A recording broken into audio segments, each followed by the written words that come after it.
Two poor, curious, and determined twin sisters explore an abandoned house on the outskirts of their neighborhood. Inside, they hear faint knocking coming from the attic and decide to investigate, even though they are afraid.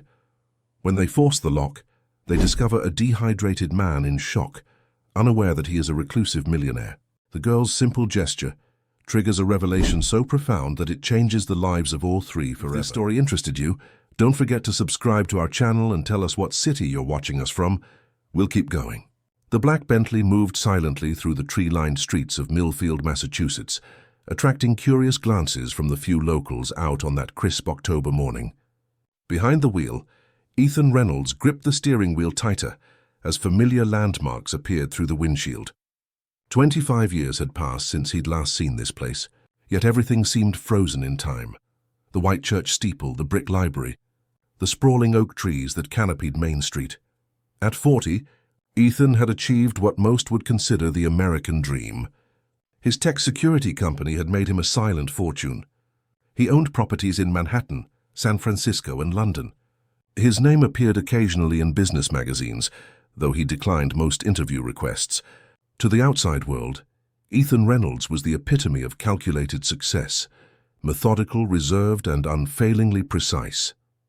No one knew about the bottled water he kept within arm's reach at all times, or the nightlights that burned in every room of his penthouse, or how he insisted on sitting near exits in restaurants and avoided crowded elevators. These quirks, invisible to his colleagues and associates, were the lingering echoes of a childhood trauma he'd never fully processed. "You've arrived at your destination," announced the navigation system as Ethan pulled up to a wrought iron gate partly obscured by overgrown vegetation. Beyond it stood Hillcrest Manor, a two-story Victorian house with peeling paint and boarded windows. The property sat on the outskirts of Millfield, isolated from neighboring homes by acres of unkempt grounds and tall trees. Ethan had purchased the property through a shell company 3 months earlier. The realtor had been eager to unload the place, mentioning something about the house being difficult to sell due to its state of disrepair and unfortunate history. Ethan hadn't asked for elaboration. He punched in the gate code and drove up the gravel driveway. Dead leaves swirled in the Bentley's wake as he approached the house. For a moment he sat motionless in the car, staring at the imposing structure. What was he doing here? Had he lost his mind coming back to Millfield? The logical part of his brain, the part that had built his fortune through calculated risks and strategic decisions, told him to turn around, drive back to Boston, and catch the next flight to New York. Instead, he got out of the car. The house key was heavy in his hand. When he pushed open the front door, it creaked on rusty hinges. The air inside was stale, thick with dust and neglect. Ethan stepped into the foyer, his expensive Italian shoes leaving imprints on the dusty hardwood floor. "Home sweet home," he muttered to himself, setting down his leather weekend bag. The renovation team would arrive next week. They'd been given specific instructions: update the plumbing, electrical, and structural elements, but preserve the original character of the house. Ethan wanted to spend this first week alone, getting a feel for the place before construction began. He methodically toured each room, taking inventory. The first floor featured a grand parlor, a formal dining room, a study with built-in bookshelves, and a kitchen with outdated appliances from the 1980s. As he moved from room to room, Ethan placed bottled water on every available surface: side tables, windowsills, countertops. A habit formed long ago. The second floor held 4 bedrooms and 2 bathrooms. Ethan had arranged for minimal furnishings to be delivered, just a bed, a desk, and some essentials in the master bedroom. He wouldn't need more for his temporary stay. But it was the attic that drew his attention. At the end of the upstairs hallway, a narrow door led to a steep staircase. Ethan paused at the entrance, his heart rate accelerating slightly. Confined spaces had always triggered his anxiety. Yet he forced himself to climb the steps. The attic stretched the length of the house, with sloping ceilings and small dormer windows that let in weak streams of afternoon light. Dust particles danced in the beams. The space was emptier than he expected, just some old furniture covered in sheets and several cardboard boxes stacked in the corner. Ethan approached the boxes, curiosity overcoming his discomfort. The first contained old dishes wrapped in yellowed newspaper. The second held Christmas decorations, glass ornaments and tangled strings of lights. The third box, however, made him pause. Inside were newspapers, dozens of them, dating back to the late 1990s. One headline caught his eye. "Local boy missing for 3 days found in abandoned building." His own name was printed in smaller text below. Ethan's hands trembled slightly as he lifted the newspaper. Someone had circled the article with red ink. He hadn't expected to find something so directly connected to his past here. Who had collected these papers? And why were they stored in this house? He noticed something else. Beneath the newspapers was a child's blanket, faded blue with stars on it. Familiar, yet not. Ethan felt a tightness in his chest, the beginning of memories trying to surface. He quickly replaced everything and closed the box. That night, after unpacking and ordering takeout from the only Chinese restaurant in town, Ethan sat in the study with his laptop open, but ignored. Instead, his attention kept drifting to the ceiling, to the attic above, to the box of newspapers with his name circled in red. He had returned to Millfield with a purpose, to confront the fractured memories of his childhood trauma. At 15, Ethan had disappeared for 3 days. When found, he was locked inside an abandoned building, severely dehydrated and in shock. The circumstances were never fully explained, and his family had quickly moved away from Millfield, burying the incident under layers of silence and denial. The official story was that he had wandered into the building while exploring and accidentally locked himself in. But Ethan's fragmented memories suggested something more deliberate. Someone had put him there, and that someone had wanted him to suffer. For years, therapists had encouraged him to revisit Millfield, to confront his past directly. But Ethan had built his life around avoiding exactly that. Instead, he channeled his energy into creating security systems, as if protecting others could somehow retroactively protect his younger self. The sound of a branch scraping against a window startled him. Ethan looked up, suddenly aware of how dark the house had become. He switched on more lights and checked his watch. Nearly midnight. As he prepared for bed, placing water bottles on both nightstands and turning on every lamp in the bedroom, Ethan wondered if coming back had been a mistake. The box in the attic troubled him. It seemed too coincidental, buying this specific house and finding newspapers about his own trauma. Sleep came fitfully that night. Ethan dreamed of narrow spaces, of darkness, of thirst. He woke several times, reaching automatically for water. Around dawn, he gave up on sleep entirely and went downstairs to make coffee. The morning light transformed the house, making it less foreboding. Ethan took his coffee to the back porch, which overlooked what must have once been an impressive garden. Now it was overgrown with weeds and volunteer saplings. Beyond the garden stood an old gazebo, its white paint peeling but its structure still intact. Something about the gazebo nagged at him. Had he seen it before? Ethan stared at it, trying to connect it to a memory, but nothing came. His phone rang, breaking his concentration. It was his assistant in New York. "Mr. Reynolds, I'm confirming the contractors will arrive next Monday as arranged. They've requested clarification about the attic renovations. Do you still want the original door preserved or replaced with something more modern?" Ethan hesitated. "Keep the original door," he said finally, "but make sure it can't lock accidentally from the inside. In fact, make sure none of the doors in the house can lock without a key." "Of course, sir. And the board meeting scheduled for next week?" "I'll attend virtually. I'm staying in Massachusetts longer than originally planned." After ending the call, Ethan returned to the attic. The box of newspapers seemed to be waiting for him. This time he removed them all, spreading the articles across the dusty floor. Each one detailed a different aspect of his disappearance and discovery. Teen. Found dehydrated in abandoned mill building. Reynolds. Family declines comment on son's ordeal. Police. Close investigation into Millfield. Disappearance. The articles contained details he'd forgotten or repressed. How he was found with a near-empty water bottle clutched in his hand. How he kept repeating, "It's dark up there," when first discovered. How the building had been scheduled for demolition the very next day. Something else caught his attention.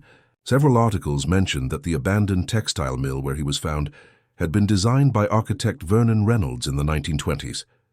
The name sent an uncomfortable jolt through Ethan's body. Vernon Reynolds, his great-uncle, a distant relative he barely remembered except for a stern face and cold eyes at occasional family gatherings. Ethan searched through more papers, finding a small article about Vernon Reynolds' architectural legacy in Millfield. The piece mentioned several buildings, including a residential masterpiece called Hillcrest Manor. With growing unease, Ethan realized he was sitting in a house designed by the same man who had designed the building where he was trapped as a teenager. It couldn't be coincidence. He pulled out his phone and searched for information about Vernon Reynolds. There wasn't much. A brief Wikipedia entry mentioned his contributions to New England architecture in the early 20th century and his eccentric design preferences, particularly his fascination with hidden spaces and rooms. Ethan felt a chill that had nothing to do with the October air seeping through the attic's thin walls. He had been drawn to this house specifically, had felt compelled to buy it without fully understanding why. Now he wondered if some part of him had recognized the connection all along. He gathered the newspapers and returned them to the box, his mind racing. If Vernon Reynolds had designed both buildings, what other connections might exist? And why had Ethan been locked in the abandoned mill building all those years ago? The fragmented memories that had haunted him for decades suddenly seemed like pieces of a larger puzzle, one that might finally be assembled here, in this house in this town that he'd spent half his life trying to forget.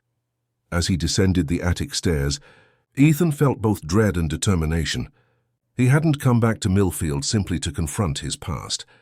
He'd come to understand it, and perhaps finally to escape it. Across town, 16-year-old twins Lily and Emma Carter walked home from Millfield High School, their identical blonde ponytails swinging in rhythm.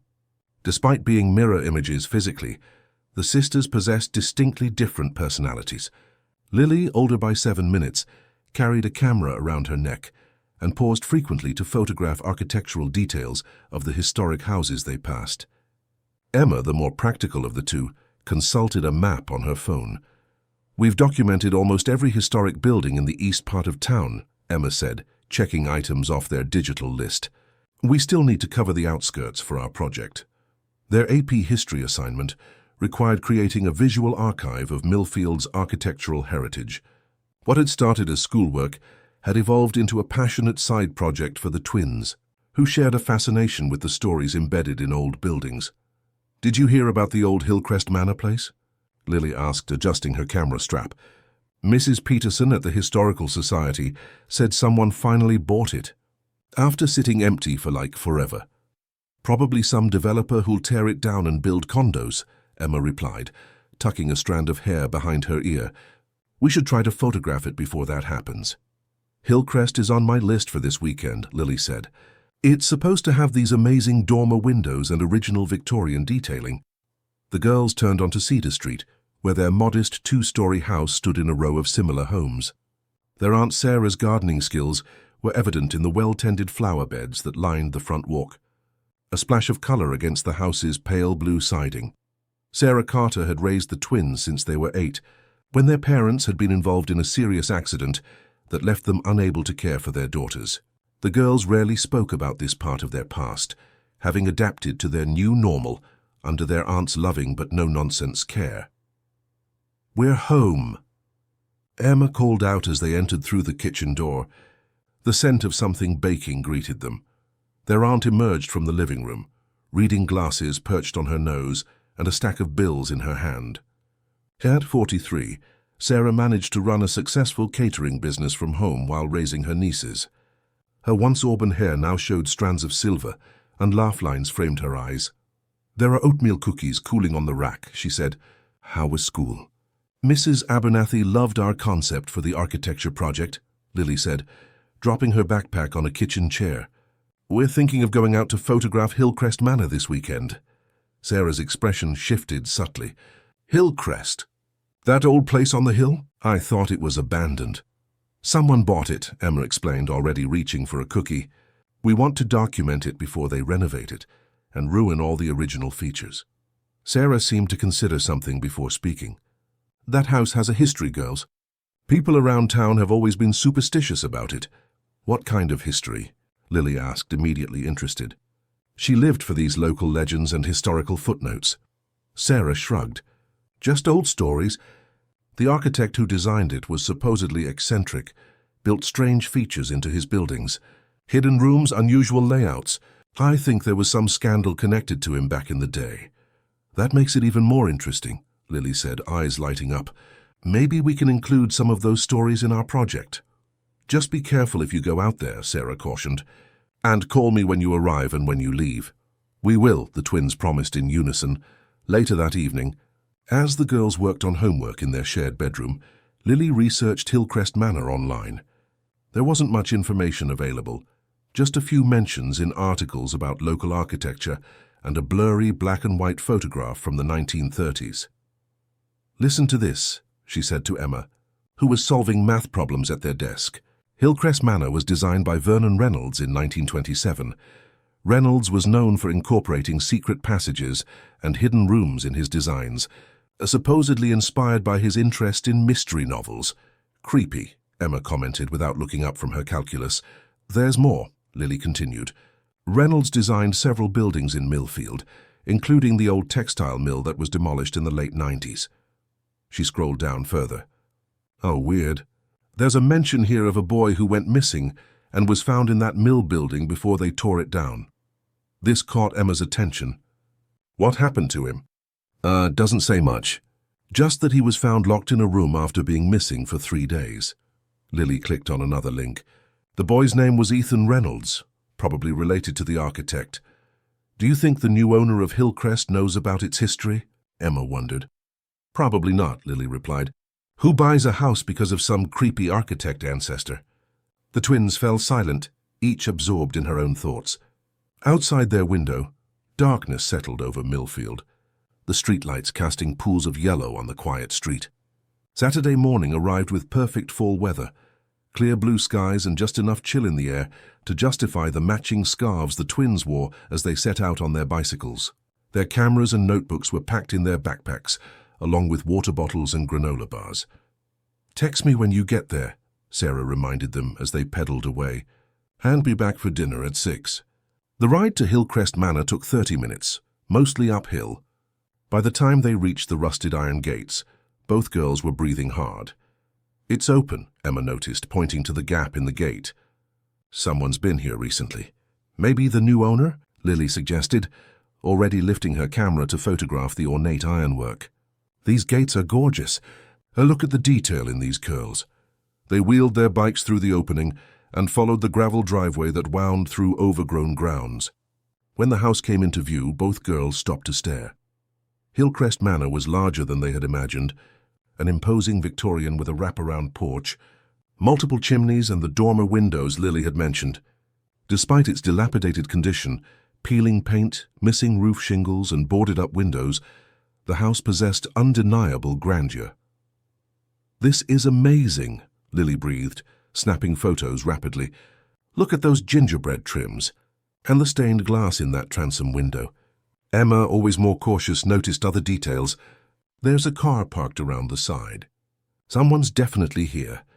Maybe they'll let us look inside if we explain about our project, Lily suggested hopefully. Or maybe they'll call the cops and report us for trespassing, Emma countered. Let's just take exterior shots today. For the next hour, the twins circled the house, photographing architectural details and taking notes. Lily was particularly fascinated by the attic windows, small diamond-shaped openings that peered out from under the eaves like watchful eyes.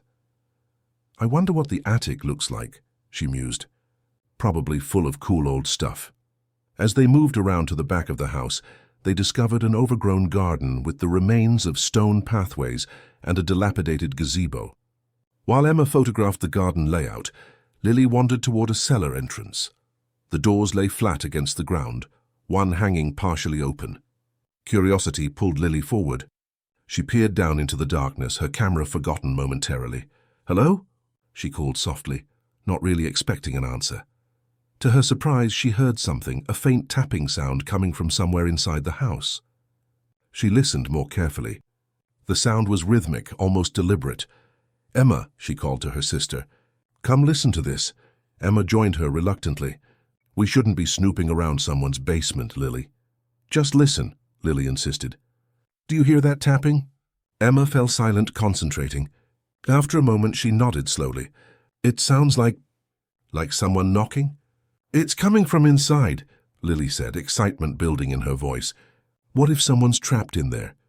That's ridiculous, Emma replied, but she didn't sound convinced.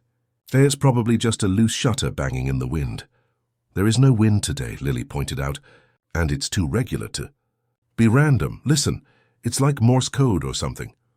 The tapping continued, faint but persistent. 3 short taps, then 3 longer ones, then 3 short ones again.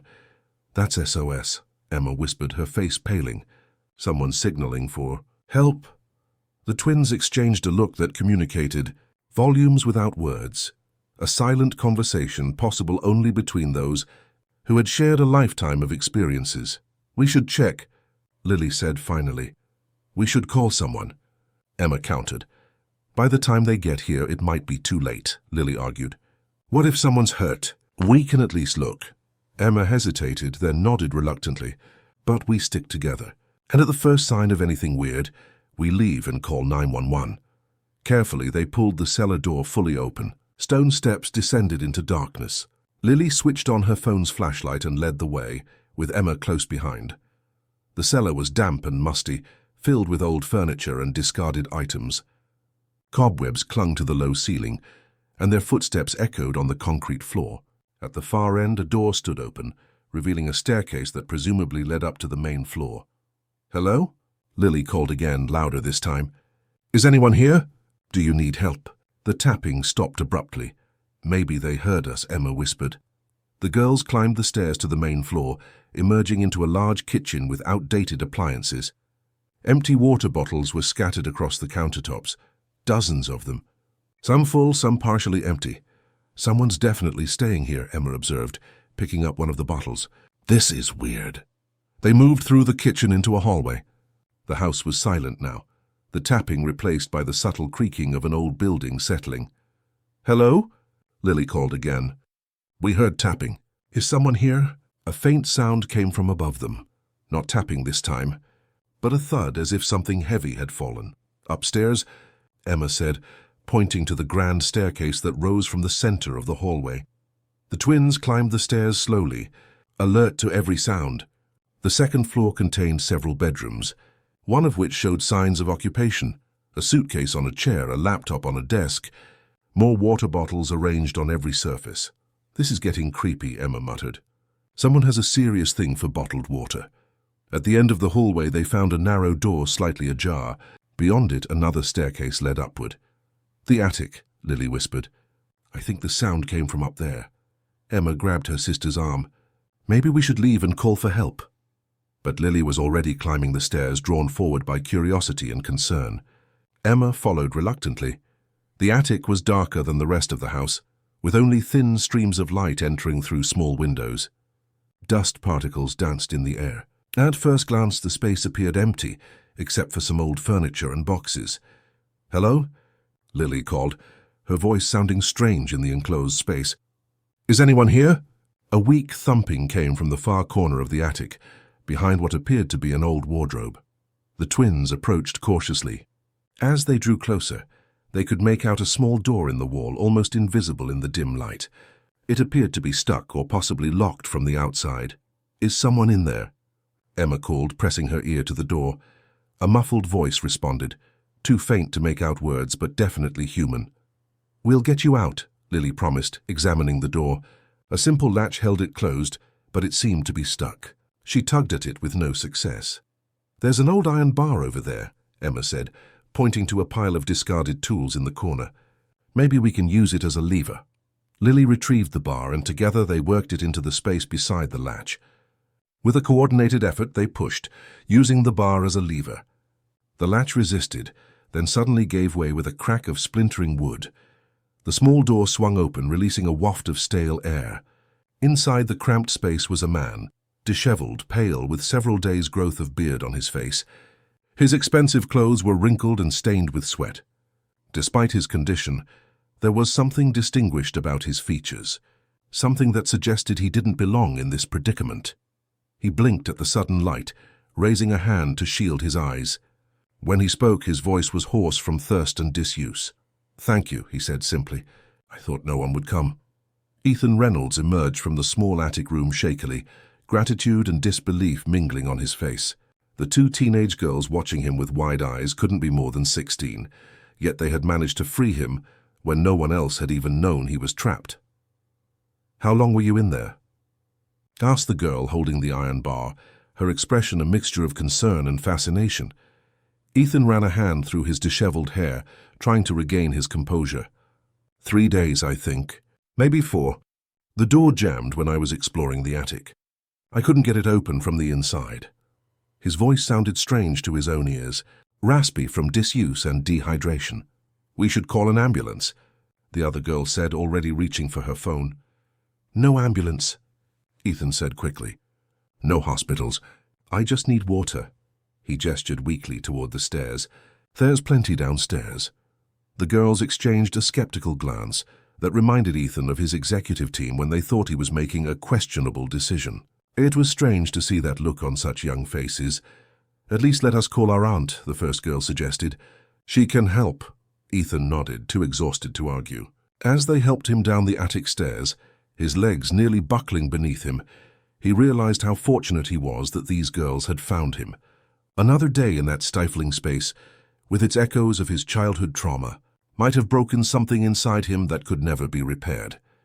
In the kitchen, the girl with the camera poured him a glass of tap water while her sister made a phone call in the next room. Ethan drank slowly, fighting the urge to gulp it down. Years of therapy had taught him how to manage the panic that came with thirst, how to remain methodical even when every cell in his body screamed for water. "I'm Lily. By the way," said the girl who had handed him the water, "that's my sister Emma on the phone. We're twins." "Ethan Reynolds," he replied automatically, then paused, wondering if he should have used an alias. But the moment for such precautions had passed. "Reynolds?" Lily's eyes widened. "Like Vernon Reynolds, the architect?" Ethan nodded cautiously. "My great-uncle. You know about him." "We're doing a project on Millfield's historic architecture for school," Lily explained. "Vernon Reynolds is one of the architects we're researching. He designed this house, right?" "Yes," Ethan confirmed, taking another careful sip of water.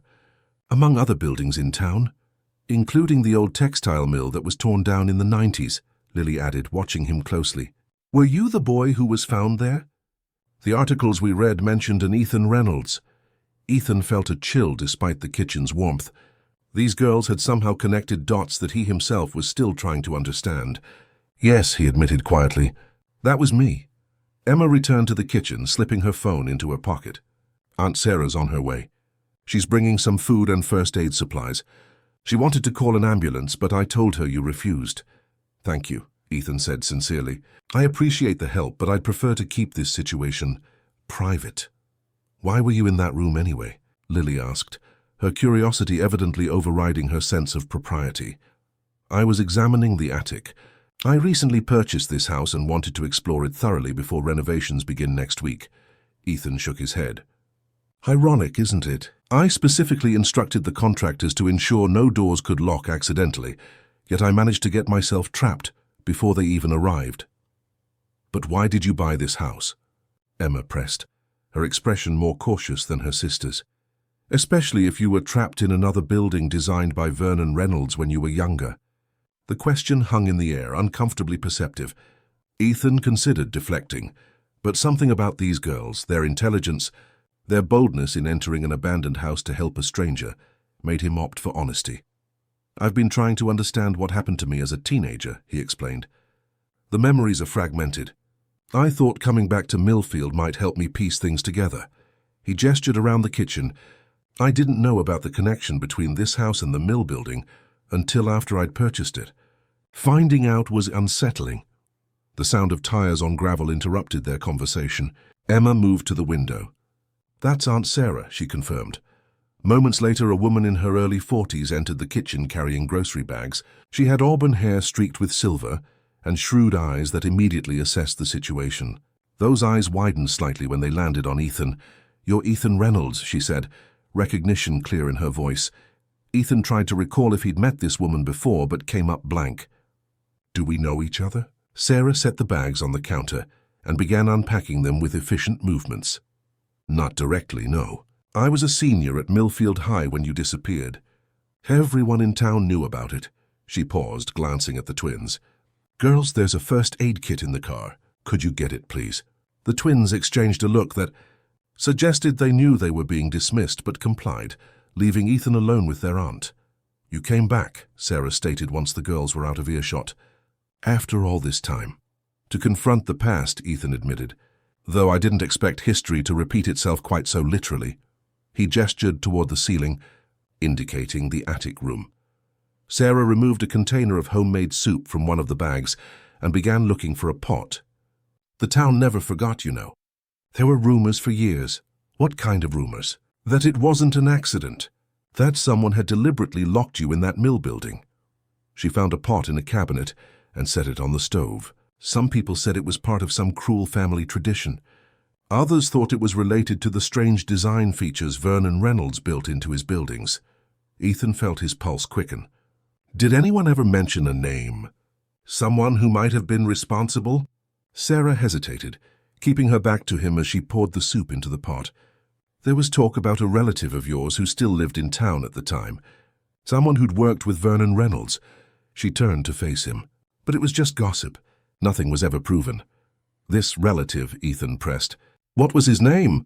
Russell Reynolds. Your father's cousin, I believe.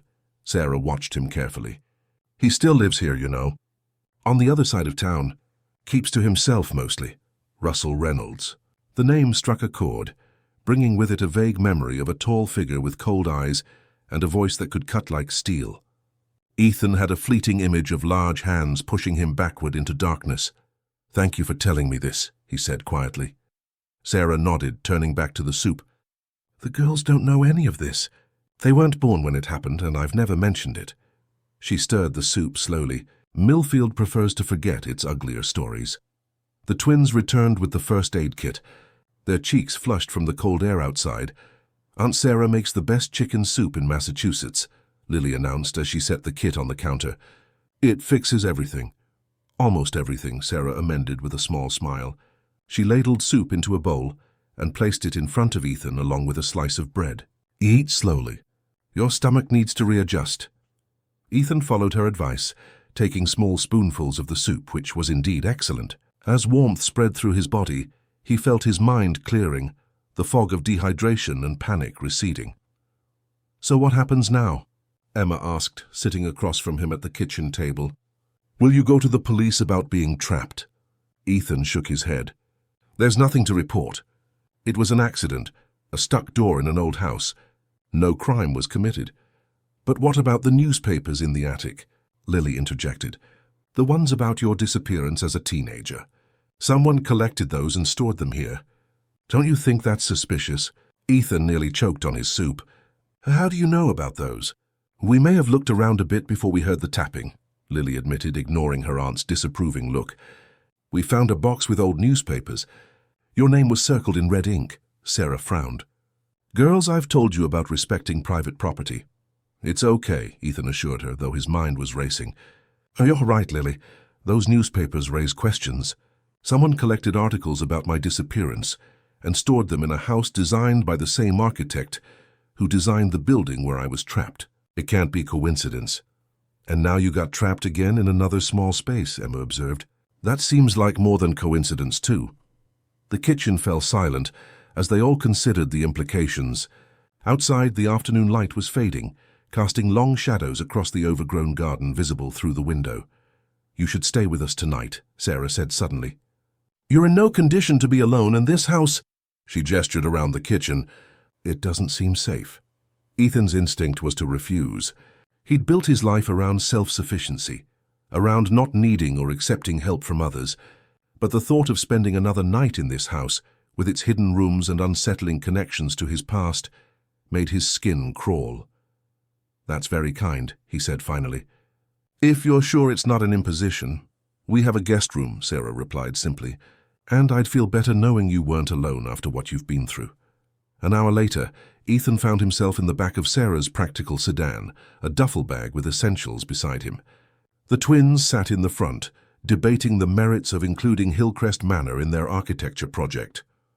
We literally rescued someone from a hidden room, Lily argued. That's the most interesting thing about any building we've documented so far. But Mr. Reynolds might not want his experience included in a school project, Emma countered, glancing back at Ethan apologetically. It's Ethan, please, he corrected gently. And Emma's right. I'd prefer to keep today's events private, at least until I understand what's happening. The Carter home was modest but welcoming, a two-story colonial with blue siding and white trim. Inside, family photographs lined the walls of the living room, and comfortable, well-worn furniture filled the space. It was the antithesis of Ethan's sleek Manhattan penthouse, with its minimalist design and absence of personal touches. The guest room was small but comfortable, with a twin bed, a dresser, and a window that overlooked the backyard. Sarah provided clean towels and extra blankets, moving with the efficiency of someone accustomed to caring for others. Bathroom's down the hall, she explained. Girls' room is opposite. I'm at the end of the hall if you need anything. She paused at the door. There's a nightlight in the bathroom. I can leave the hall light on too if you prefer. Ethan looked at her sharply, wondering how she knew about his aversion to darkness. She met his gaze steadily. My brother, the girl's father, developed claustrophobia after a car accident, she explained. He couldn't stand being in the dark afterward. Always needed a light on. Always needed to know there was a way out. Yes, Ethan said softly. It's similar for me, Sarah nodded. Rest. We'll talk more tomorrow. After she left, Ethan sat on the edge of the bed, trying to process the day's events. He'd come to Millfield seeking answers about his past, only to find himself trapped in a situation that eerily mirrored his childhood trauma. And now he was staying in the home of strangers who seemed to know more about his family history than he did. The name Russell Reynolds kept repeating in his mind.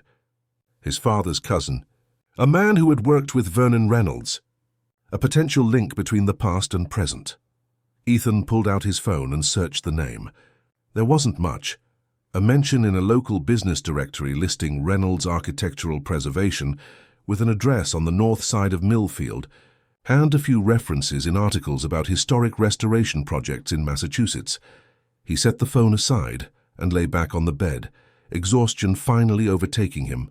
As he drifted toward sleep, his mind filled with fragmented images, a small room with sloping ceilings, a water bottle being passed through darkness, a child's blanket with stars, and always, the sensation of being trapped with no way out. In the morning, he would begin searching for Russell Reynolds. But for now, in this house filled with the quiet sounds of a family going about their evening routine, Ethan Reynolds allowed himself the unfamiliar luxury of feeling safe. Ethan woke to the unfamiliar sounds of a household coming to life, cabinet doors opening and closing, water running in pipes, voices murmuring downstairs. For a disorienting moment, he couldn't remember where he was. Then yesterday's events rushed back. The attic, the stuck door, the twins who had rescued him. Sunlight streamed through curtains he hadn't bothered to close the night before. Ethan checked his watch, 7:30 a.m. He never slept this late, even on weekends. At home in New York, his day would have already been underway for hours, beginning with his 5 a.m. run in Central Park, followed by conference calls with international clients. He sat up slowly, taking inventory of his body. His throat no longer felt like sandpaper, and the pounding headache had subsided to a dull throb. The worst effects of his ordeal were fading, but the psychological impact remained. That familiar tightness in his chest when he recalled the small, dark space where he'd been trapped. After showering and changing into clean clothes from his duffel bag, Ethan made his way downstairs. The kitchen was empty except for a note on the table. Help yourself to breakfast. Coffee is ready. Sarah. He poured himself a cup from the carafe on the counter and looked around. The Carter home was lived in a way his own residences never were. Mail stacked on the counter, jackets hung haphazardly by the door, a half-completed jigsaw puzzle on a side table. It felt like a real home, not a showpiece. The back door opened, and Sarah entered carrying a basket of what appeared to be freshly cut flowers. "You're up," she observed, setting the basket on the counter. "How are you feeling?" "Much better," Ethan replied, raising his coffee cup in appreciation. "Thank you for your hospitality." Sarah nodded, arranging the flowers in a vase. The girls already left for their weekend debate team practice. "They'll be back around noon." She glanced at him. "I'm assuming you don't want to go to the police about what happened." "No, Ethan." "Confirmed." As I said yesterday, it was an accident, an unfortunate coincidence. Sarah's expression suggested she wasn't convinced. 2 incidents, 25 years apart, both involving you being trapped in buildings designed by Vernon Reynolds. That's quite a coincidence. Ethan set his cup down carefully. You mentioned Russell Reynolds yesterday. My father's cousin. What can you tell me about him? Sarah sighed, abandoning her flower arranging to sit across from him at the kitchen table. Russell was the town oddball when I was growing up. He lived in that big house on Maple Street. Still does, I think. He was some kind of architectural preservationist, always fighting to save Vernon Reynolds buildings from demolition or renovation. How was he connected to my family? Ethan asked. He was close to your grandfather, from what I remember. When your family moved away after your incident, Russell stayed. He became even more reclusive after that. Sarah hesitated, then added, there were rumors that he and your father had some kind of falling out before you disappeared. Something about Vernon Reynolds' legacy, and who had the right to control it. Ethan absorbed this information, trying to connect it to his own fragmented memories. I need to speak with him. Be careful, Sarah warned. Russell Reynolds has always been intense about his family's architectural heritage, almost obsessive. Their conversation was interrupted by the doorbell. Sarah rose to answer it, returning moments later with an older man Ethan didn't recognize. He was in his 60s with a weathered face and alert eyes that widened slightly when they landed on Ethan. This is Frank Morris, Sarah introduced.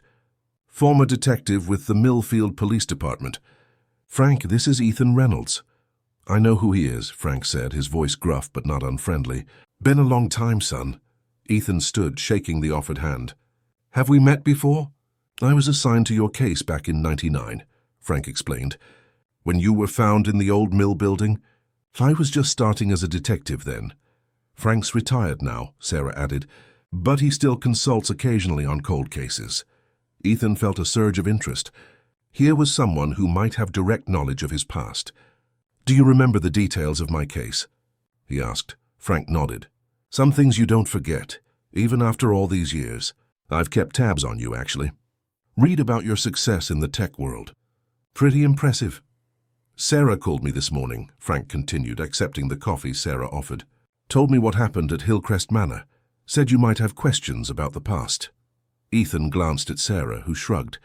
Frank knows more about what happened than anyone else in Millfield. I thought he might be able to help. The official report stated that I wandered into the mill building and accidentally locked myself in, Ethan began cautiously. But that's not what really happened, is it? Frank studied him over the rim of his coffee cup. What do you remember? Not much, Ethan admitted. Fragments, mostly. Being thirsty, the sound of someone walking above me, a small hand passing me a water bottle through darkness. He paused. I've always had the sense that someone put me in that building deliberately, that it wasn't an accident. Frank set his cup down with a sigh. Your parents insisted we classify it as an accident. They refused to consider any other possibility, even when evidence suggested otherwise. What evidence? Ethan demanded.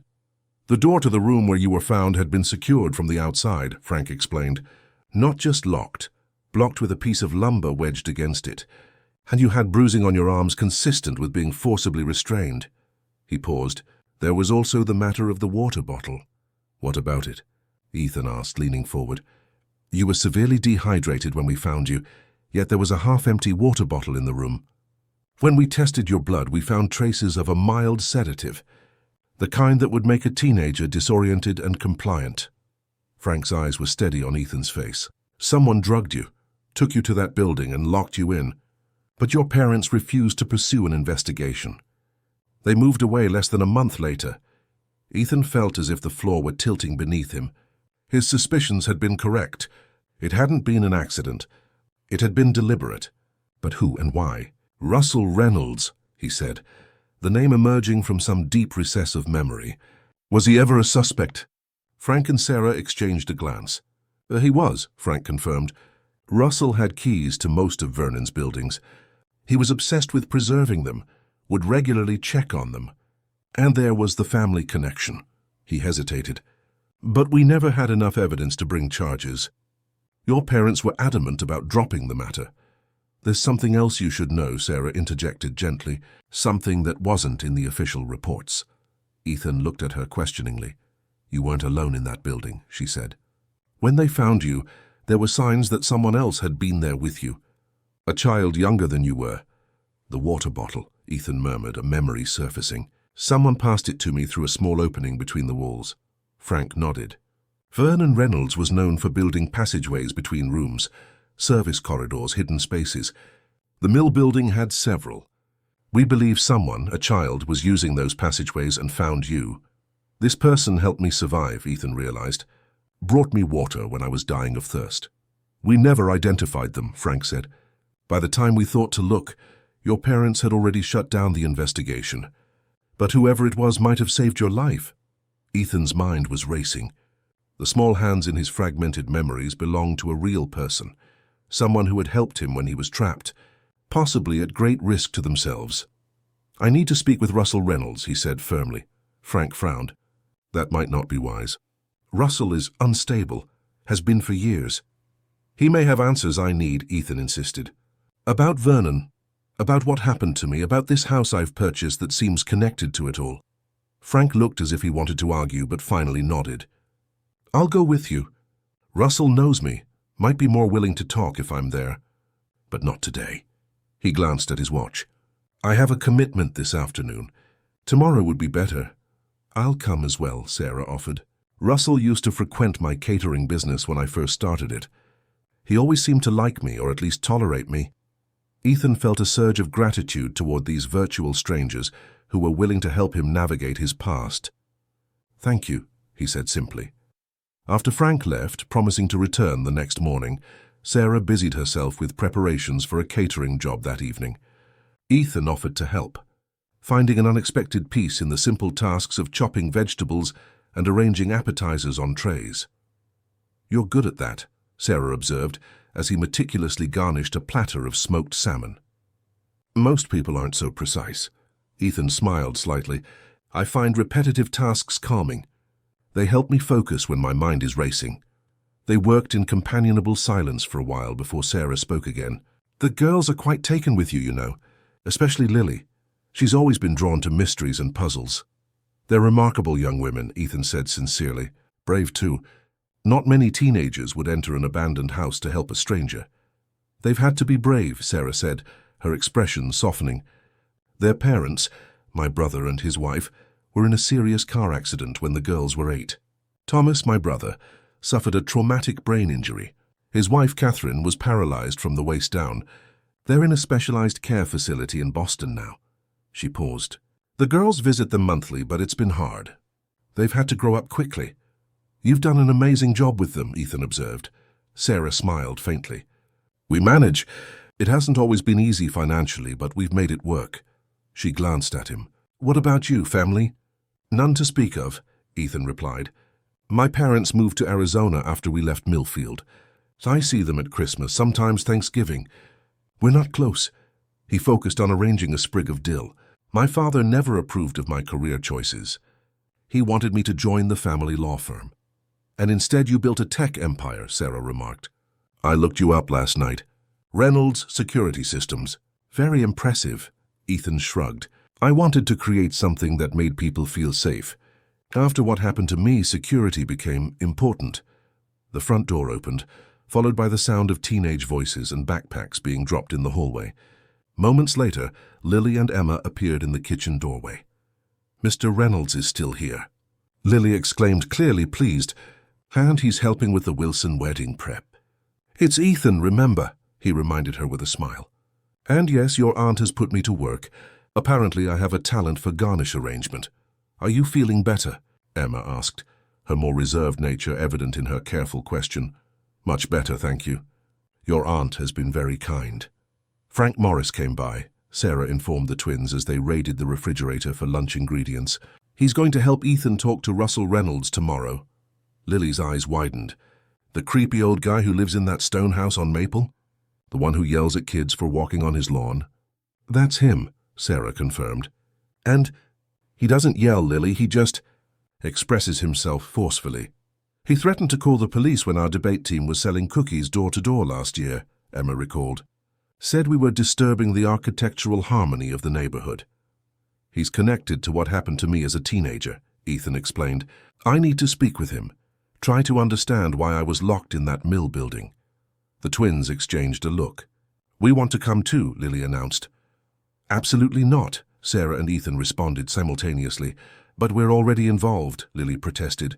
We rescued Mr. Reynolds, Ethan, from the attic. And we're researching Vernon Reynolds for our project anyway. This isn't a school project or an adventure, Sarah said firmly. Russell Reynolds is unstable, possibly dangerous. You two will stay here.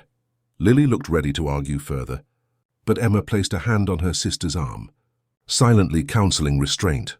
After lunch, the twins disappeared upstairs to work on their school project, while Ethan helped Sarah load the catering supplies into her van. I should return to Hillcrest, he said as they closed the van's rear doors. I need to retrieve my car and some of my belongings. Sarah frowned. Are you sure that's wise? After what happened? I'll be careful, Ethan promised. I won't go near the attic. And I need my laptop and other essentials if I'm going to stay in Millfield longer than planned. Sarah still looked uncertain but nodded. Take my spare key so you can get back in. He'll be gone most of the evening with this catering job. Thank you, Ethan said, pocketing the key. For everything. Sarah studied him for a moment. You know, when I recognized you yesterday, I almost didn't say anything. Millfield is good at keeping secrets, at pretending the past doesn't exist, but some secrets fester if they're buried too long. She squeezed his arm gently. Be careful, Ethan. Whatever happened 25 years ago, someone went to great lengths to keep it hidden. After Sarah left for her catering job, Ethan borrowed her bicycle to return to Hillcrest Manor. The ride gave him time to think, to process the revelations of the morning. Someone had deliberately locked him in that mill building as a teenager. Someone else, a child, had helped him survive. And all of it somehow connected to Vernon Reynolds and his architectural legacy.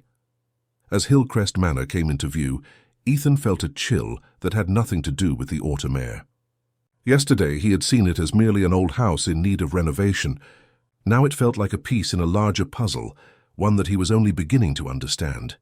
He parked the bicycle by his Bentley and entered through the front door, which he'd left unlocked in his haste to leave with the Carters the previous evening. Inside, the house was quiet, dust particles dancing in the afternoon sunlight that streamed through the windows. Ethan moved efficiently, gathering his laptop, phone charger, and additional clothing from the bedroom. He deliberately avoided looking toward the attic stairs at the end of the hallway. As he was about to leave, a sound caught his attention, a soft thud from somewhere in the house. Ethan froze, listening. It could be just the house settling, an old building making the noises old buildings make. Then it came again, distinct, deliberate, the sound of a door closing. Someone else was in the house.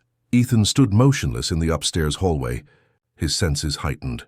The sound had come from downstairs, perhaps from the direction of the kitchen. He considered his options. The sensible choice would be to leave immediately, avoid any confrontation. But curiosity and a growing determination to uncover the truth about his past propelled him forward. He moved quietly down the stairs, placing each foot carefully to avoid the creaking steps. At the bottom, he paused again, listening. The house had fallen silent, but Ethan could feel a presence, that inexplicable awareness that he wasn't alone. "Hello?" he called, deciding that direct confrontation was better than this unnerving silence. "Is someone there?" No response. Ethan moved toward the kitchen where he'd heard the sound. The room appeared empty at first glance, the same water bottles scattered across the countertop, the same afternoon light filtering through dusty windows. Then he noticed something new, a folded piece of paper placed prominently on the kitchen table. He approached cautiously and unfolded the note. Written in neat, precise handwriting were the words, "Leave Hillcrest. Leave Millfield. The past should stay buried." A chill ran through Ethan. The note confirmed his suspicions. Someone didn't want him investigating his past. Someone who had access to this house, who perhaps knew about the newspapers in the attic, who might even have been responsible for the door jamming and trapping him. The sound of a car starting outside pulled him from these thoughts. Ethan rushed to the window in time to see an older model sedan pulling away from the house, moving too quickly for him to make out the license plate or the driver. With a growing sense of unease, Ethan gathered his belongings and left the house, locking the door behind him. The note he carefully placed in his pocket, evidence that his presence in Millfield had not gone unnoticed. The ride back to the Carter home was tense, Ethan constantly checking over his shoulder for signs of the sedan. By the time he arrived, the twins were sitting on the front porch engrossed in their laptops. "You're back," Lily exclaimed, looking up. "Did you get what you needed from Hillcrest?" "And more," Ethan replied cryptically, parking the bicycle. "Is your aunt still at her catering job?" Emma nodded. "She won't be back until late. We were just researching Vernon Reynolds for our project." She hesitated. "Actually, we found something interesting you might want to see." Ethan followed the girls into the house, his curiosity piqued. In the living room, Lily opened her laptop and pulled up a scan of an old architectural journal. "This is from 1928, she explained. "It's an interview with Vernon Reynolds about his design philosophy. Listen to this part," she read aloud. "Architecture should challenge the inhabitant, not merely shelter them. I design spaces that require engagement, that force confrontation with one's surroundings. My most successful buildings are those where inhabitants must solve the building itself, navigate its complexities, discover its secrets. This is why I incorporate what some call puzzling elements, rooms that connect in unexpected ways, passages that appear when needed, spaces that reveal themselves only to the observant." He designed buildings as puzzles. Ethan murmured, the implications sinking in. "There's more," Emma said, turning her own laptop toward him. "We found records of a private journal Vernon kept, mentioned in several academic papers about his work. According to these sources, Vernon designed certain buildings with what he called test spaces, rooms designed to elicit specific psychological responses." "What kind of responses?" Ethan asked, though he suspected he already knew. "Mostly related to problem-solving under duress," Lily answered. "The papers are vague about details, but they mention that Vernon believed in architectural trials that would reveal a person's true character." "Trials," Ethan repeated, the word sending another chill through him. "Like locking someone in a confined space to see how they react." The twins exchanged a look. "That's what we were thinking," Emma admitted. "But here's where it gets really interesting. Vernon's journal apparently contained detailed notes about which family members he had subjected to these trials and how they performed." "Family members?" Ethan's voice rose sharply. "He experimented on his own family?" "According to these academic sources, yes," Lily confirmed. "But the actual journal has been missing for decades. The last person known to have possession of it was Russell Reynolds," Ethan guessed. Emma nodded. "How did you know?" "It fits the pattern," Ethan said grimly. "Russell was obsessed with preserving Vernon's architectural legacy. He would have wanted to protect the journal as well." Lily closed her laptop. "Do you think what happened to you, both as a teenager and yesterday in the attic, might have been some kind of architectural trial inspired by Vernon's ideas?" Before Ethan could respond, his phone rang. The caller ID showed an unfamiliar local number. He answered cautiously. "Mr. Reynolds." The voice was unfamiliar, elderly but strong. "This is Russell Reynolds. I understand you've been asking about me." Ethan's grip on the phone tightened. "How did you get this number?" "Millfield is a small town, Mr. Reynolds. Information flows freely to those who know how to listen." A pause. "I hear you purchased Hillcrest Manor. An interesting choice given your history with Vernon's buildings." "That's what I'd like to discuss with you," Ethan replied, keeping his voice steady. "Our shared family history. Vernon's designs. What happened to me in the mill building?" Another pause, longer this time. "Perhaps we should meet. There are things you should understand about your family's legacy. Things that can't be explained over the phone." "When and where?" Ethan asked, ignoring the twins' wide-eyed stares. "My home. Tomorrow morning, 11 o'clock. Come alone." "I'd prefer to bring Detective Morris with me," Ethan countered, remembering Frank's warning about Russell's instability. A dry chuckle came through the line. "Frank Morris has his own biases, but very well, bring him if it makes you comfortable." 11 o'clock. "Don't be late." The line went dead. Ethan lowered the phone slowly. "That was Russell Reynolds. He wants to meet tomorrow." "You're not actually going, are you?" Emma asked, concern evident in her voice. "I have to," Ethan replied. "He may have answers I need. About Vernon, about what happened to me. But what if he's dangerous? Lily pressed. What if he's the one who left that note at Hillcrest? Ethan had been so absorbed in the call that he'd forgotten to mention the note. He pulled it from his pocket and showed it to the twins. Someone was in the house when I went back. They left this. The girls examined the note, their expressions growing more serious. The past should stay buried, Emma read aloud. That's definitely a threat. All the more reason to speak with Russell, Ethan said. Detective Morris will be with me. I'll be safe. The front door opened and all three turned to see Sarah entering, looking tired but satisfied after her catering job. Successful evening? Ethan asked, quickly pocketing the note before she could see it. Very, Sarah confirmed, setting down her purse. The Wilsons were pleased and I got 2 more bookings from guests at the wedding. She studied their faces. Why do you all look so serious? Did something happen? Before Ethan could formulate a response, Lily jumped in. We found information about Vernon Reynolds' architectural theories. He designed buildings as psychological tests and experimented on his own family members. Sarah's expression shifted from tired to concerned.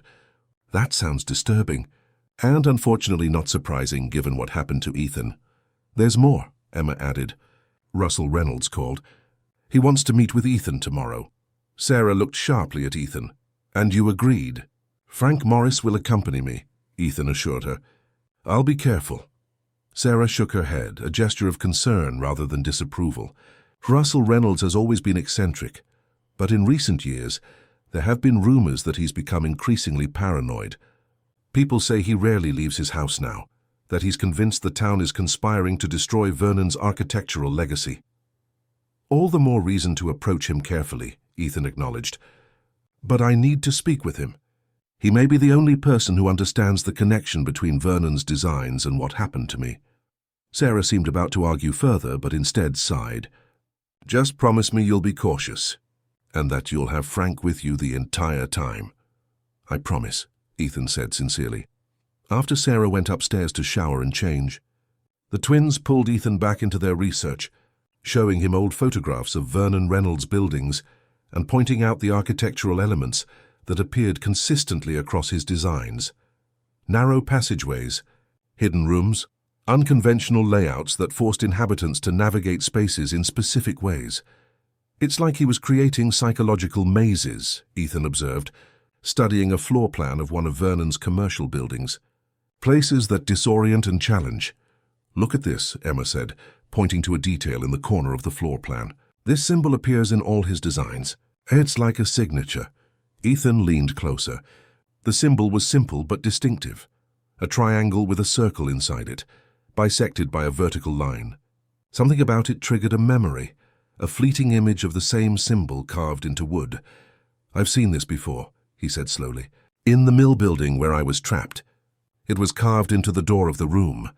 The twins exchanged a significant look. It's in Hillcrest too, Lily revealed. We saw it on the attic door, the one that was stuck. The implications hung in the air between them. Vernon Reynolds had marked the spaces he designated for his trials. The room where Ethan had been trapped as a teenager and the attic room at Hillcrest both bore this mark. There's something else, Emma said hesitantly. While you were getting your things from Hillcrest, we found a mention of Vernon's journal being divided into sections for different family members. One section was labeled ER Third Generation Trial. ER, Ethan repeated. Ethan Reynolds. But that's impossible, Lily objected. Vernon died in 1959. You weren't even born yet. No, Ethan said slowly, the pieces beginning to align in his mind. But Vernon could have created a system, a methodology for these trials that continued after his death. A tradition that Russell might have carried on. The theory was disturbing, but made a certain perverse sense. If Vernon had indeed designed psychological tests for family members and documented the results, someone like Russell, obsessed with preserving Vernon's legacy, might have continued the practice. We need to see Vernon's journal, Ethan decided. If Russell has it, we need to convince him to share it. Or find it ourselves, Lily suggested, her expression brightening with the thrill of investigation. Lily, Emma cautioned, we can't just break into Russell Reynolds' house looking for a journal. No one's breaking into anywhere, Ethan said firmly. I'll speak with Russell tomorrow with Detective Morris present. If the journal exists and contains information about what happened to me, I'll find a way to access it legally. That evening after dinner, Ethan sat on the guest room bed, reviewing the information the twins had uncovered. The pieces were starting to form a pattern. Vernon's architectural trials, Russell's obsession with preserving that legacy, Ethan's own experiences in two different Reynolds-designed buildings. But there were still missing elements.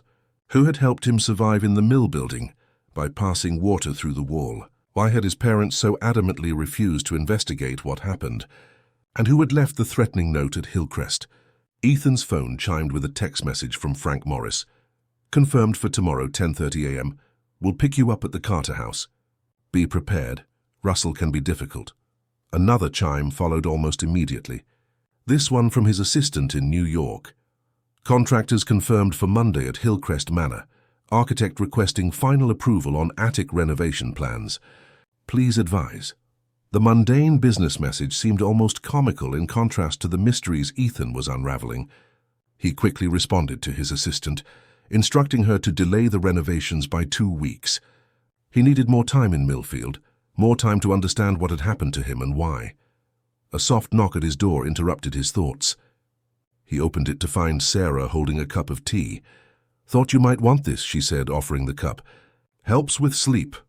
"Thank you," Ethan said, accepting it gratefully. "I could use some good sleep before tomorrow's meeting." Sarah lingered in the doorway. "The girls told me about Vernon Reynolds' architectural trials, about the symbol on the doors where you were trapped." Ethan nodded. "It seems Vernon had some unusual ideas about testing family members through architecture. Ideas that Russell may have continued. It's twisted," Sarah said bluntly. "Using buildings to traumatize people, especially family members." "I'm hoping Russell can explain the purpose behind it," Ethan replied. "If it was some misguided family tradition, or something more sinister." Sarah studied him for a moment. "You know, when the girls first told me they'd found you trapped in Hillcrest's attic, I had the strangest feeling of déjà vu. Not about you specifically, but about the situation." She hesitated. "My brother, the girl's father, used to talk about a friend he had in high school who disappeared for several days and was found in an abandoned building. I wonder now if he was talking about you." Ethan felt a jolt of recognition. "Thomas Carter.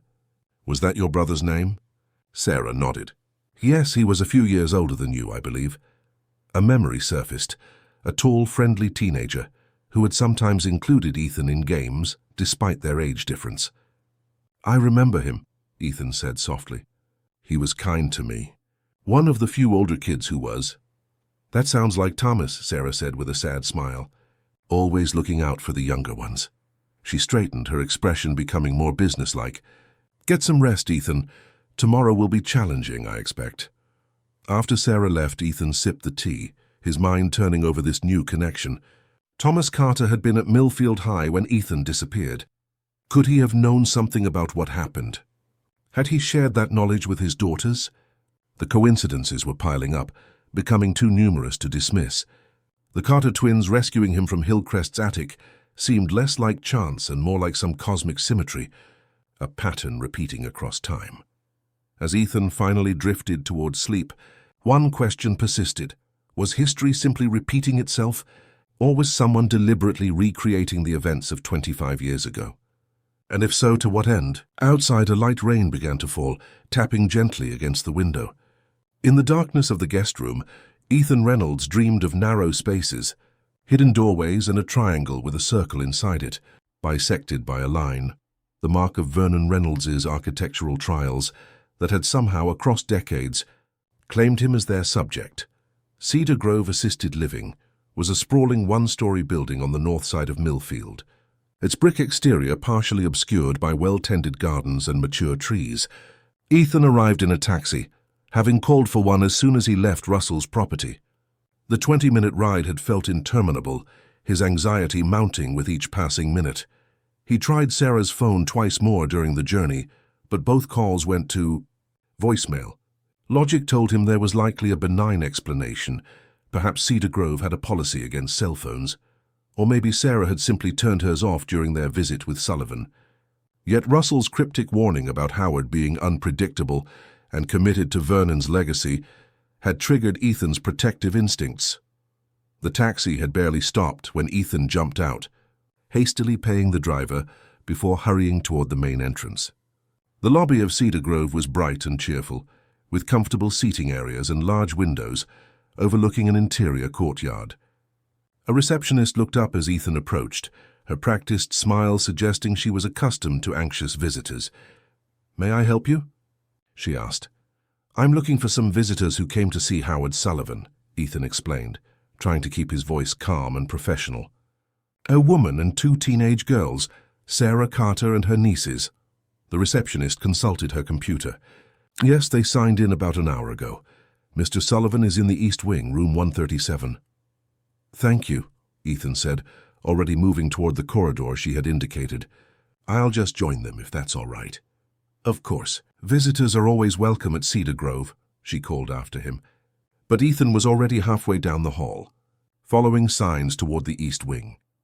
The facility was clean and well-maintained, with none of the institutional atmosphere he had half expected. Residents moved through the hallways or sat in small lounges, some chatting with visitors, others engaged in various activities. Under different circumstances, Ethan might have appreciated the dignified environment Cedar Grove provided for its elderly residents. Now he barely registered his surroundings, focused solely on finding Sarah and the twins. Room 137 had a small nameplate beside the door, Howard Sullivan. The door stood partially open, and as Ethan approached, he heard voices from within. Sarah's measured tones, one of the twins asking a question, and an elderly man's response. The words indistinct, but the voice surprisingly strong for someone in his 90s. Ethan paused outside the door, relief washing over him. They were fine. His anxiety had been unwarranted. Russell's warning perhaps an attempt to disturb him, or distract him from pursuing further information. He was about to knock when Howard Sullivan's voice became clearer, the words stopping Ethan cold. "Vernon's trials were necessary, you see. Architecture isn't just about buildings, it's about shaping human experience, human consciousness. The trials were designed to identify those with the sensitivity to perceive architecture's deeper purpose." "But locking people in confined spaces against their will," came Sarah's voice, tense with controlled anger. "How could that ever be justified?" "You're applying conventional morality to visionary methodology," Sullivan replied, echoing Russell's words so precisely that Ethan felt a chill of recognition. Vernon understood that transformation requires discomfort, that growth emerges from challenge. "That's what Russell says too," Lily's voice now, "but it sounds like excuses for cruelty." A dry chuckle from Sullivan. "Russell is a competent caretaker of Vernon's legacy, but he never fully understood the deeper purpose.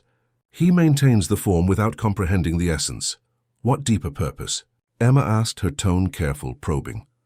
Vernon believed that architecture could transcend physical limitations, that certain spatial configurations could alter human consciousness itself, Sullivan explained, his voice taking on the quality of a lecturer. The trials weren't merely tests of resilience or sensitivity. They were attempts to induce specific psychological states, to prepare subjects for architectural enlightenment. Enlightenment through trauma. Sarah's skepticism was evident. Transformation through controlled crisis, Sullivan corrected.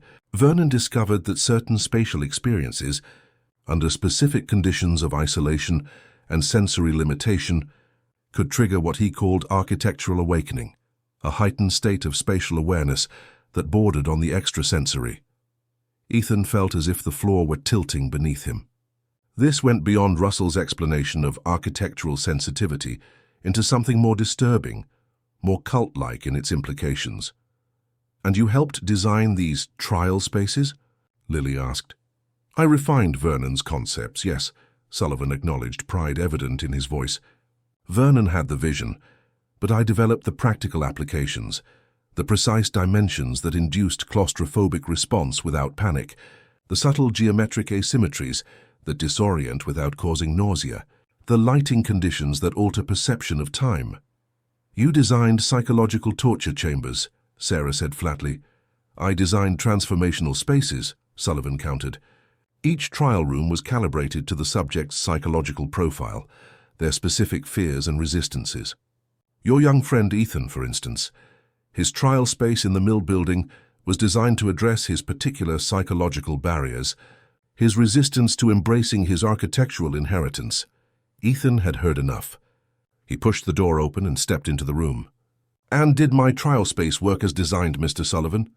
he asked, his voice steady despite the anger coursing through him. Howard Sullivan sat in an armchair by the window, thin and frail-looking in a cardigan sweater, but with alert eyes that showed no sign of the confusion Russell had mentioned. Sarah and the twins turned at Ethan's entrance, surprise and relief crossing their faces. "Ethan," Sullivan said, studying him with obvious interest, "after all these years, I wondered if you might find your way back to Millfield eventually." He gestured to a vacant chair. "Please, join us. We were just discussing Vernon's methodology."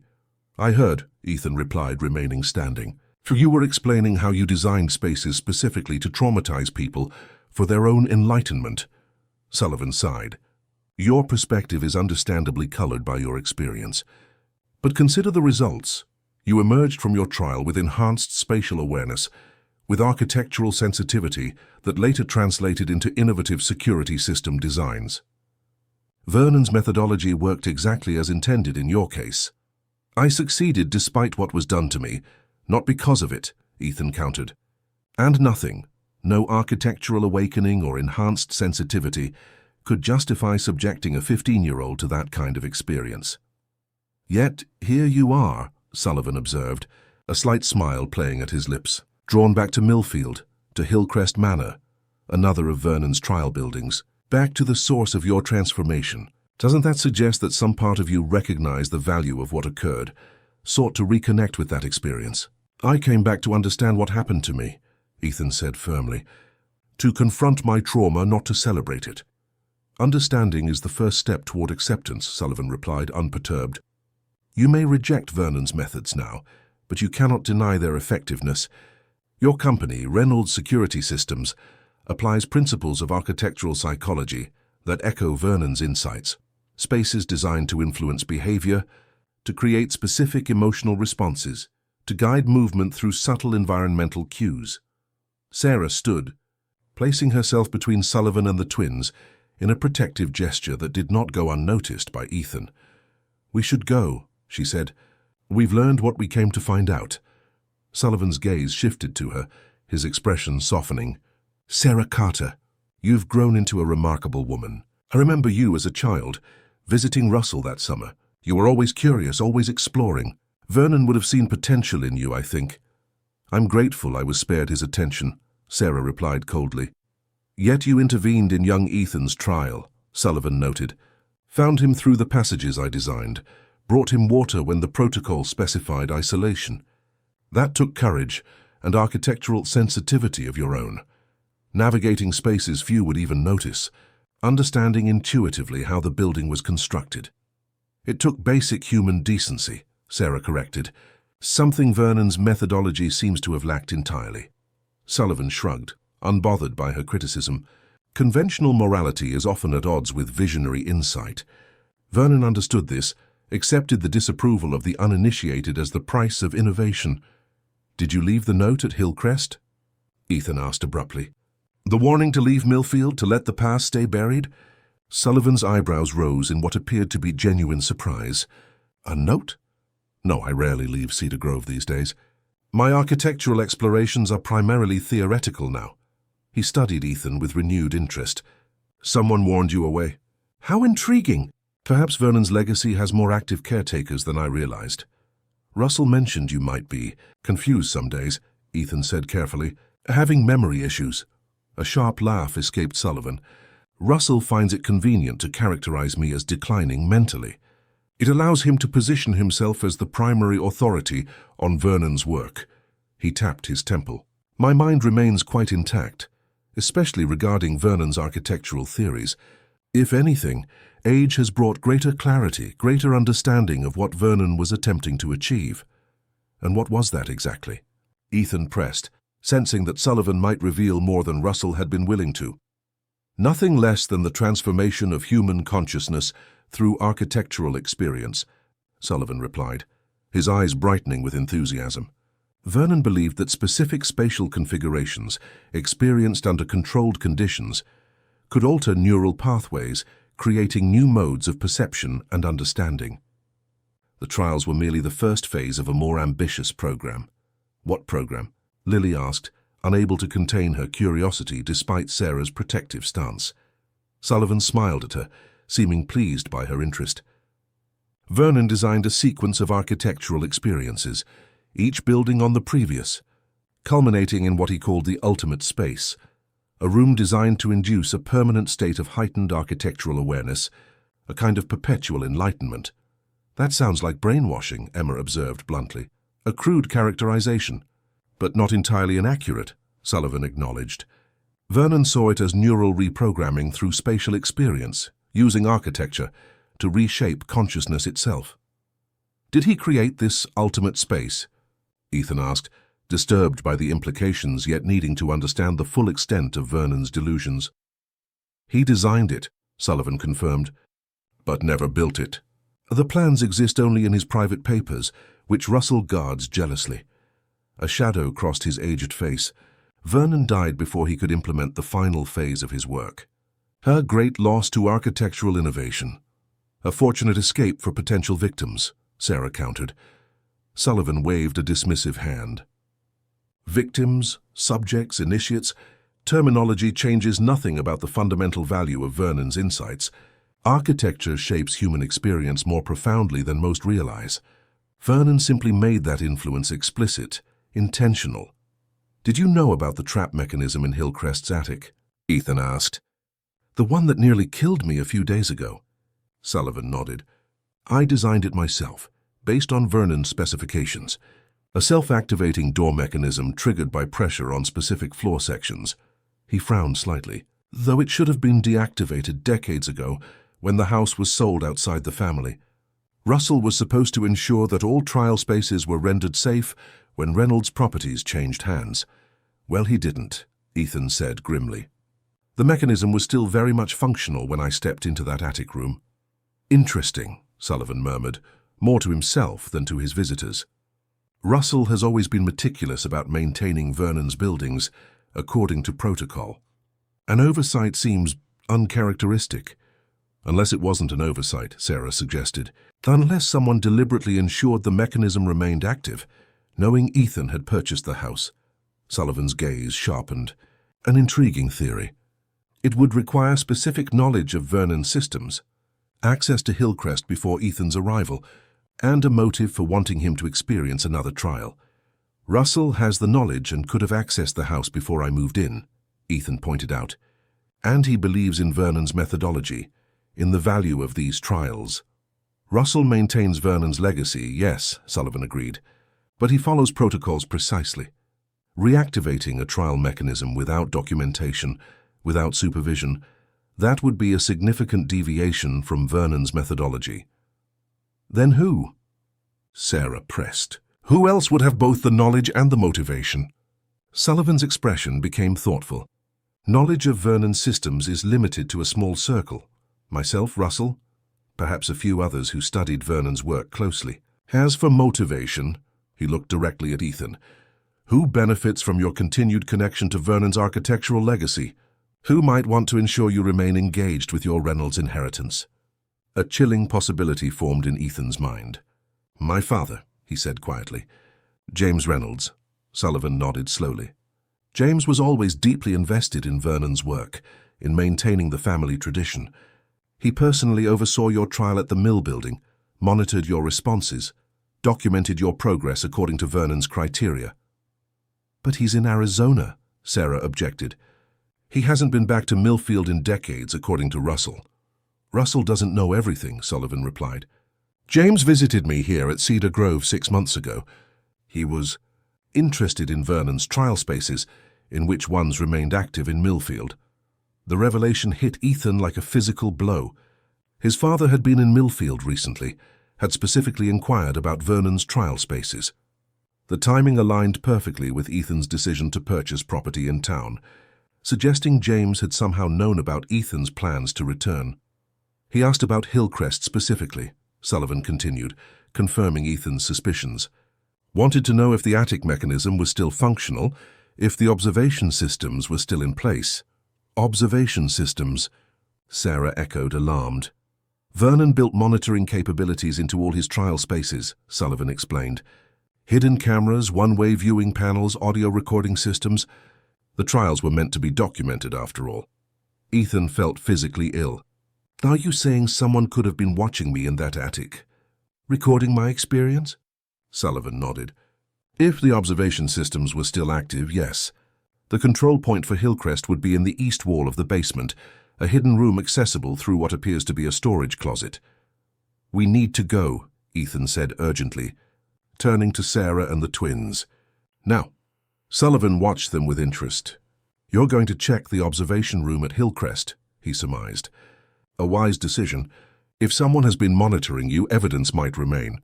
Thank you for your candor, Mr. Sullivan, Ethan said stiffly. One moment, Ethan, Sullivan called as they turned to leave. There's something you should know about Vernon's journals. The one Russell showed you isn't the complete record. Ethan paused. What do you mean? Vernon maintained 2 sets of journals, Sullivan explained. The official record that Russell preserves so carefully, and a second, more personal set, documenting his private thoughts, his true ambitions for the architectural trials. The second journal would help you understand the full scope of what Vernon intended. And where is this second journal? Ethan asked. A sly smile crossed Sullivan's weathered face. The last I knew, it was hidden at Hillcrest Manor, in a compartment beneath the gazebo floor. Vernon believed in embedding his most important insights into the architecture itself. The gazebo, Ethan repeated, remembering the dilapidated structure he had noticed on his first day at Hillcrest. How something about it had nagged at his memory. Vernon designed it specifically to house his private records, Sullivan confirmed. Their fitting repository, architecture containing the blueprint for architectural enlightenment. Thank you, Ethan said again, with more sincerity this time, for telling us the truth. The truth is essential to understanding, Sullivan replied, and understanding is essential to transformation. His alert eyes moved from Ethan to the twins, lingering on them with disconcerting intensity. These young women remind me of you at their age, Ethan. Curious, perceptive, sensitive to spatial nuances. Vernon would have seen potential in them. Sarah immediately stepped between Sullivan and her nieces, her posture protective. Stay away from my girls, she said, her voice low and dangerous. Sullivan raised his hands in a placating gesture. Merely an observation, Miss Carter. The trials ended with Vernon's generation. Russell maintains the records, but the active implementation of the methodology ceased decades ago. He smiled faintly. Though some might wish to revive it, to continue Vernon's great work. That will never happen, Ethan said firmly. Vernon's great work was abuse disguised as architecture, trauma masquerading as enlightenment. It ends now. They left Sullivan's room quickly after that, Ethan ushering Sarah and the twins through Cedar Grove's cheerful hallways with barely concealed urgency. Only when they reached Sarah's car in the parking lot did they pause to breathe, to process what they had learned. Do you think he was telling the truth? Lily asked, her usual enthusiasm dampened by Sullivan's disturbing revelations. About your father visiting him? About the observation room at Hillcrest? I think so, Ethan replied grimly. Sullivan seemed proud of his role in Vernon's work, eager to share his knowledge. I don't think he was lying. Then your father might have been watching you in that attic, Emma said, her logical mind connecting the implications. Might have reactivated the trap mechanism, specifically to subject you to another trial, and might be the one who left that threatening note, Sarah added. Warning you away when you began investigating the past, connecting with us. We need to check the observation room, Ethan decided. And the gazebo. If Sullivan is right, if there's evidence my father has been involved, has been monitoring me. We'll need help, Sarah said firmly. I'm calling Frank Morris. She pulled out her phone, which showed several missed calls from Ethan. You tried to reach me? Russell warned me that Sullivan might be dangerous, Ethan explained. I was worried about you and the girls. Sarah's expression softened. We were fine. Sullivan is disturbing, but physically harmless at his age, and Cedar Grove has staff everywhere. She dialed Frank's number, briefly explaining the situation and requesting his presence at Hillcrest Manor. He'll meet us there in 20 minutes, she reported. After ending the call, The drive to Hillcrest passed in tense silence, each of them processing Sullivan's revelations in their own way. Ethan found his mind returning to the gazebo, to Sullivan's claim about Vernon's private journal being hidden there. If true, it might contain insights into Vernon's true motivations, into the full extent of the trial methodology that had shaped Ethan's life. Frank Morris was waiting in his pickup truck when they arrived at Hillcrest, his weathered face serious as they approached. "Got here as quick as I could," he said by way of greeting. "Sarah mentioned something about an observation room in the basement." Ethan nodded. According to Sullivan, Vernon built monitoring systems into his trial spaces. The control point for Hillcrest should be behind a false wall in the basement's east side. "And you think someone, possibly your father, has been using it recently?" Frank clarified. "Sullivan said my father visited him 6 months ago, asking specifically about Hillcrest's systems," Ethan confirmed. "The timing aligns with my decision to return to Millfield, to purchase property here." Frank's expression darkened. "If James has been back in town, monitoring you without your knowledge, that crosses several legal boundaries. Invasion of privacy at minimum. Let's find out what's down there before we decide on next steps," Ethan suggested, leading the group toward the house. The basement of Hillcrest Manor was damp and musty, filled with the accumulated debris of decades, old furniture, discarded appliances, cardboard boxes of forgotten belongings. The east wall, as Sullivan had indicated, contained what appeared to be a storage closet with a heavy wooden door. "This looks promising," Frank commented, examining the door. "Solid oak, newer than the surrounding architecture. A replacement, perhaps. Or a disguise," Ethan suggested. He pulled the door open, revealing what initially appeared to be a simple closet filled with cleaning supplies and old paint cans. "Sullivan said there's a hidden room behind this." Frank ran his hands along the back wall of the closet, pressing methodically in different locations. False walls usually have a release mechanism, a pressure point or hidden latch. After several minutes of searching, Emma spoke up from where she had been examining the floor. "Look at this," she said, pointing to a slight discoloration in the wooden boards.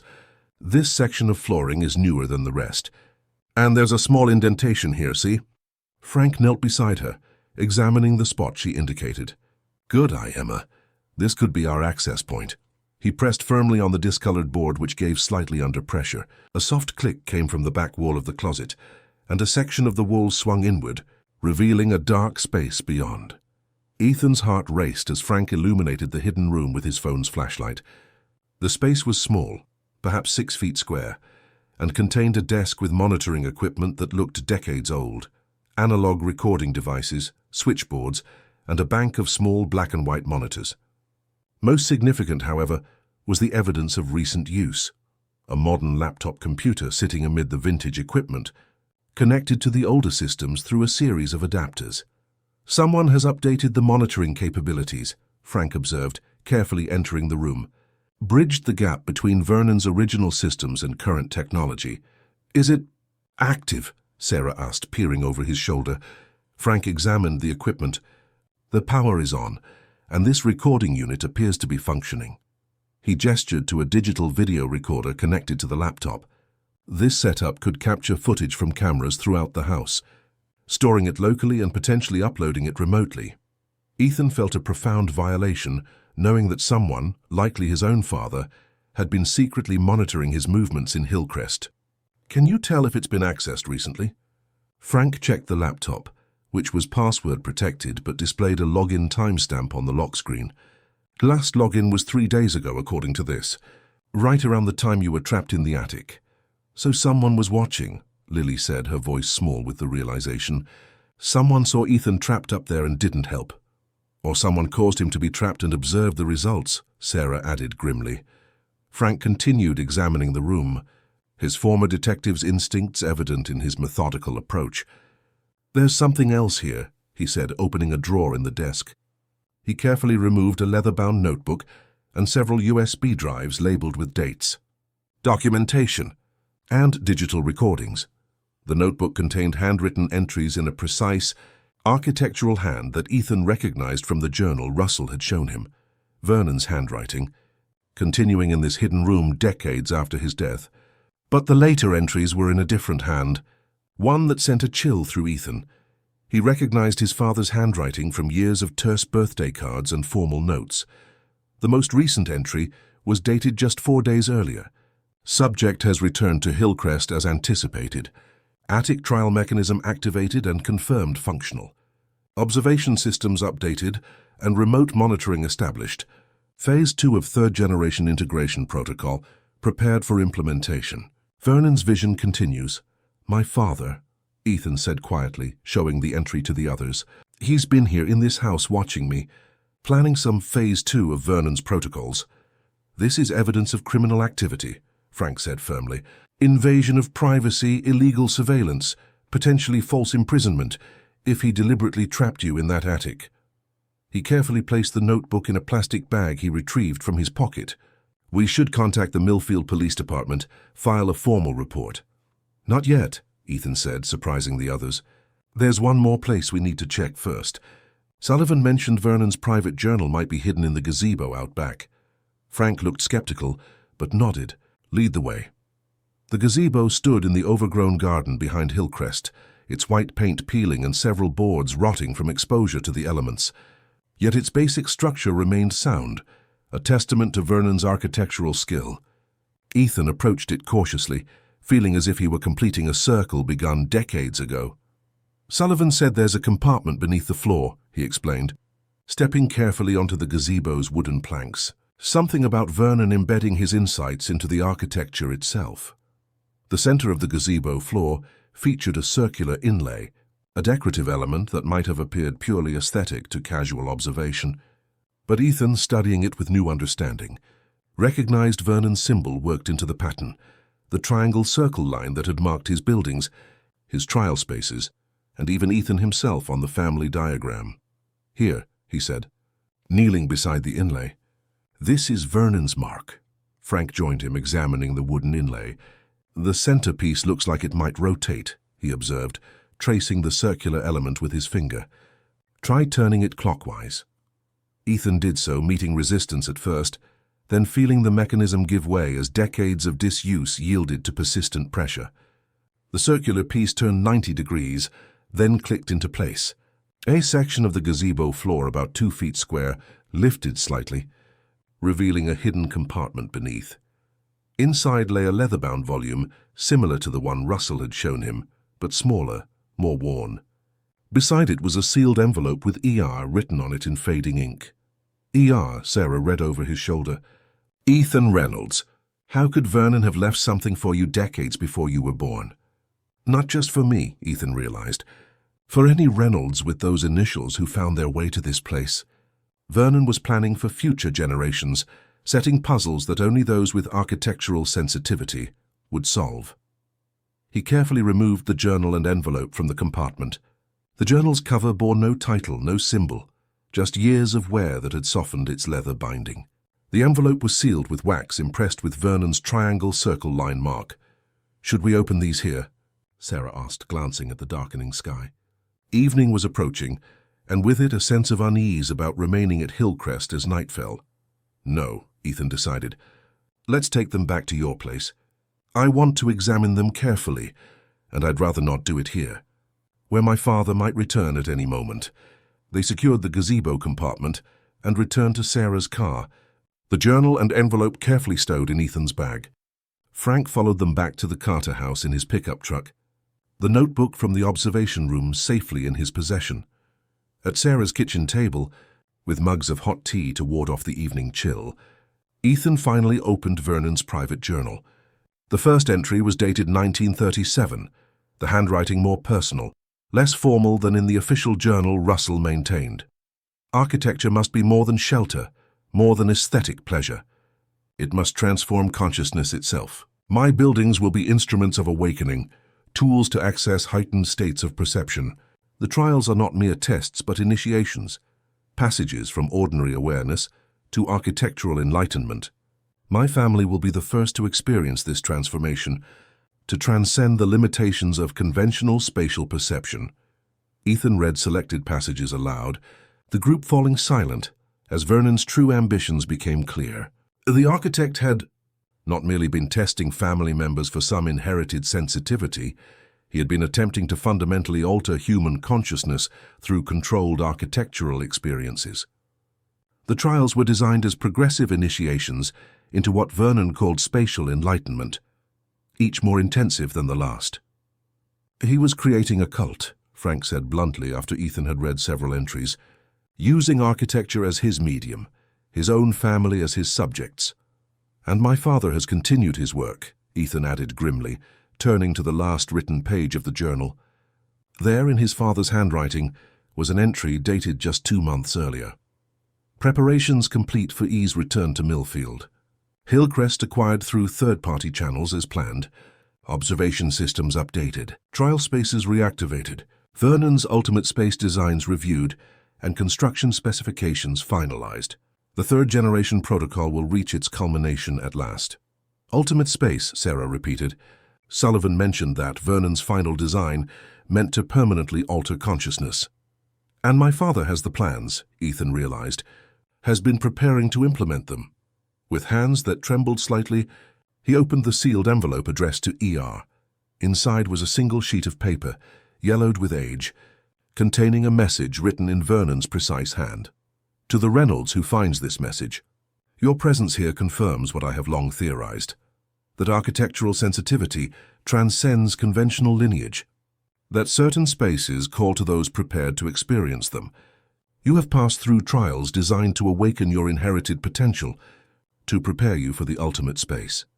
Beneath Hillcrest Manor lies the foundation for my greatest work, a room designed to transform consciousness permanently, to induce perpetual architectural enlightenment. The plans are embedded in this house, in dimensions and proportions perceptible only to those with awakened sensitivity. Complete what I began. Build the ultimate space. Transform not just yourself but all who enter it. Architecture's true potential awaits your implementation. Vernon Reynolds. He was insane, Frank said flatly after Ethan read the message aloud. Genuinely delusional about architecture's psychological effects.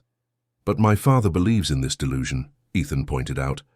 Has been actively preparing to implement Vernon's ultimate space design, using me as part of the process.